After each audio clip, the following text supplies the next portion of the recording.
یه ابزاری است واسه اینکه بتونه لایبرری داخل نرم افزاری که شما دارید توسعه میدید رو بررسی کنه.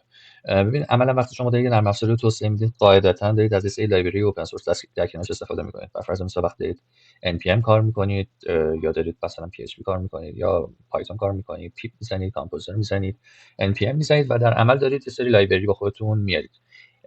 ادعایی که داره میگه که 70 تا 90% این لایبرری که شما دارید میارید از کجا میدونید که اینا سیفه؟ اوپن سورس و از کجا میدونید سیفه؟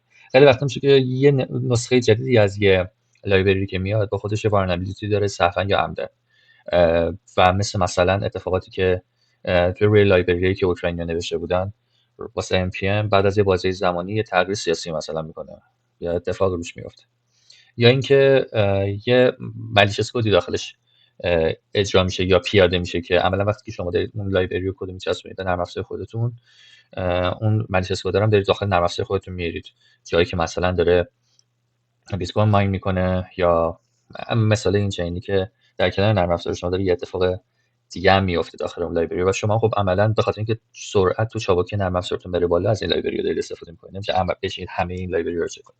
خب راهکارش چیه واسه اینکه بتونیم لایبرری رو اتوماتیک چک کنیم؟ اینه که از این نرم افزار استفاده کنیم، از این ابزاری استفاده کنیم. وت اون نرم افزار است. وت ادعاش اینه که من با یه سری پالیسی میتونم بیام این کد رو چک کنم، یا یه سری وارنبیلیتی مالیشس پکیج دتکشنی که من داخل خودم دارم میتونه این کد رو چک کنه. یعنی چجوری؟ یعنی که من بیام یه سری مثلا فیلتر بنویسم واسه نرم افزارم، اگر مثلا وارنبیلیتی کریتیکال داشت فیل کن، اگر مثلا رتبه نرم افزار رتبه پایینتری رو داشت توی اون از نظر امنیتی بیا نمره کمتری بدم. من دنبال چیزی میگردم اون رو بهتون نشون بدم که اینجا نمیبینمش. میدونید که یه انجمنی وجود داره واسه اینکه میتونه اینجاست Open SSF که یه در حقیقت انجمنی از سال 2020 که میاد و یه نمره امنیتی میده به نرم افزارهای اوپن سورس و لایبرری اوپن سورس و شما میتونید با مثلا اگر اون اسکور رفتیش اونجا پاس کرده باشه، اگر زیر 5 مثلا شما فیلش کن. این پروژه رو گیتاب مثلا ستاره‌اش زیر 5 تا فیلش کن. ببینید چه پالیسی ترتمیزی میتونه بهش بده.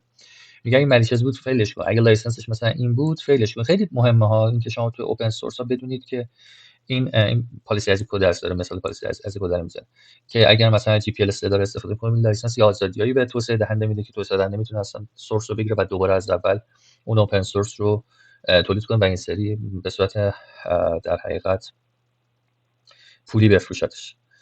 مجموعه از پکیجایی که ساپورت میکنه با فایل اسپام هم کار میکنه، رو خود داکر ایمیج هم میتونید مستقیما از استفاده کنید، آرتیفکتی هم که داره ساپورت میکنه، شار فایل و چیزای دیگه که اینجا میتونید بهش برسید. با داکر میاد بالا. فایل باینری هم میتونید داشته باشید، خود فایل باینری رو در حقیقت نصبش کنید، ازش استفاده کنید.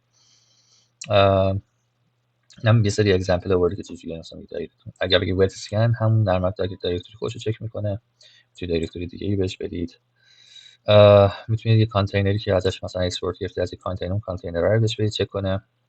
این همون باینری آرتفکت است که میتونید جر بهش بدید یا فایل ویل پایتون رو بهش بدید و با مزه که داره میتونید ازش استفاده کنید. در نهایت هم میتونید گزارش بده که واسه آدیتاتون میتونه مفید باشه. میتونید گزارش کامپلاینس رو بهتون بده که با چه چیزی کامپلاینس هست یا نیست. مالور میتونه چک کنه ببینه که داخل نرم افزارتون داخل اون لایبرری مالور هست، ببینه خیلی کاربردی باشه ولی حالا ادعایی که کرده و باقی چیزاش که میتونید خودتون چک کنید و ببینید به دردتون میخوره. یعنی حالا چیزی که هست که استفاده کردنش در یه پایپی از استیج مثلا این پایپلاینی که دارید استفاده میکنید توی CI/CD تون میتونه یه اصول اطمینانی بده از اینکه تا چه حد این لایبرری که استفاده شده سیف بوده نبوده، یه گزارش بهتون بده و احتمالاً خیلی مفید میتونه باشه واسه اینکه حملات سپلای چین رو نخورید. همین بود، امیدوارم استفاده کرده باشید.